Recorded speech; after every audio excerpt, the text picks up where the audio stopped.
Marie Curie, A Life in Science.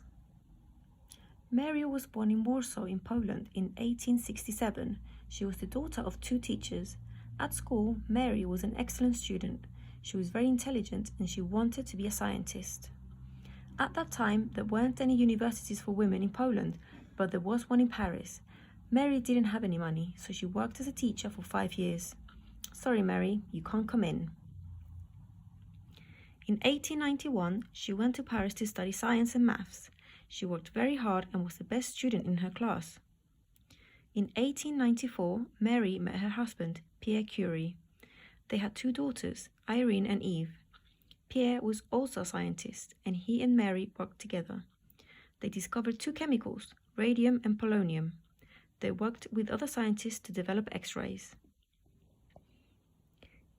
In 1903, Mary and Pierre Curie won a Nobel Prize. Mary was the first woman to win. In 1906, she became the first female professor at the University of Paris. She can't be a real professor, she hasn't got a mustache. In 1911, Mary won another Nobel Prize. She was the first person to win 2 prizes. You again.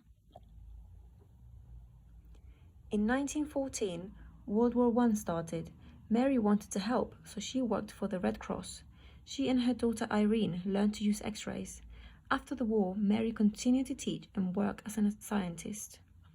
I think I prefer the laboratory. Because of Marie Curie, many women went to universities all over Europe and became scientists, doctors and engineers. She inspired her family too. Her granddaughter is a science professor and her daughter won a Nobel Prize.